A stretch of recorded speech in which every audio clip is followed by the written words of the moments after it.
My name is Carrie Salzman.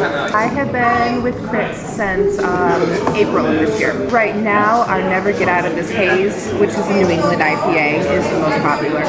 I think I'm partial to the Lakeside Lager. Okay. My new favorite is definitely the pomegranate hard cider. Okay. At any given time, we have anywhere from 5 to 8 on tap. We have our standards that are always available, and then they're always trying out new things as well. We're standing in the brew house, but it originally was the sugar house. Okay. Because we're in the maple syrup business. So in your view, that big piece of stainless behind you is for maple sugaring in the spring. Okay. So we kind of have a shared space here. Okay. So you use this space for both brewing the beer? Brewing the beer and doing the sugaring in the springtime. Okay, awesome. And what's the process that you have to go through when you're brewing the beer? So we're brewing. So we're a farm brewery, and we're one of the few farm breweries that are actually on a farm. Okay. And we grow our own barley. So the process starts way back at planting barley. Barley grows, we combine it in the fall, dry it, and then send it away to a malt house. They malt the barley, and during the malting process really just changes the starches in the barley to sugar. Okay. And then they toast it or roast it and then send it back to us. And then it goes in this tank here, this is called a mash tun. This is filled with hot water, and it's got a floor in it that has holes in it, slats.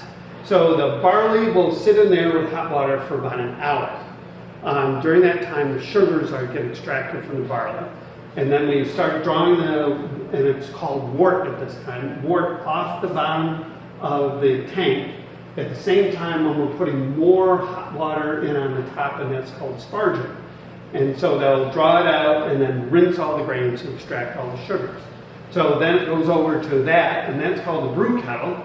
And it's got a big heater on the back, and we'll bring it up to a boil.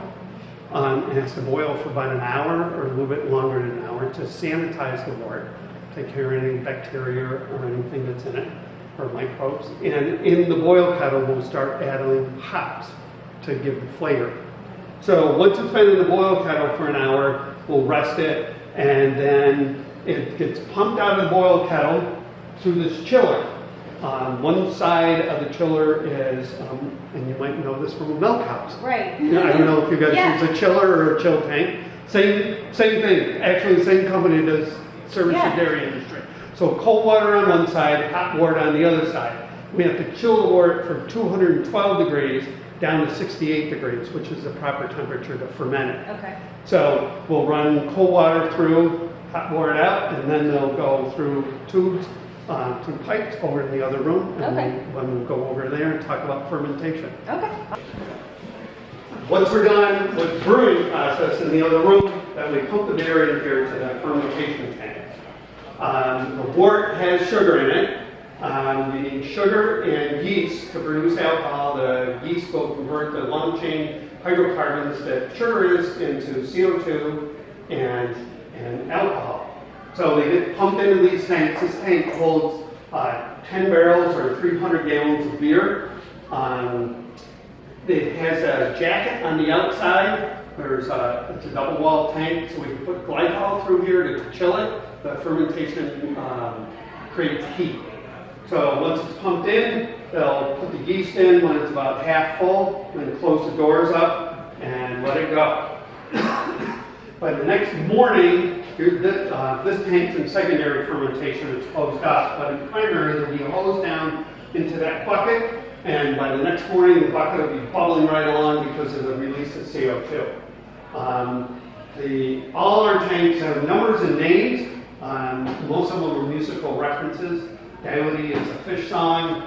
Not sure about these two. My son is more involved in the beer business than I am, but we got Cherry Garcia and Katie Buick. Each tank, this tank is full of porter, which will be kegged probably in about another week. These three are empty. We just did a big canning run, and these were empty for the canning run. We'll start brewing again next week and fill these all back up. This last one over here, Baby Huey, who was a blues guy from the 60s. He's full of black IPA. The tanks are cone-shaped at the bottom because the yeast will settle out. And then when they actually take out the beer, it'll be through this port up here, not down there, because the yeast settles in the bottom and you don't want the yeast in the beer. Takes about 2 weeks for an average brew. If you're doing an IPA, it takes about 3 weeks because there's hopping in here. These big ports up on top in the front is called a hop port, and they'll we open those up and pour in hops, and that's called dry hopping. And it's wet hopping when we do it in the beer. So 2 weeks, 3 weeks, after that we can either can them, pull the canning line in here and can. We have a bottling line, we can bottle, or we can hook up, and we hook up to them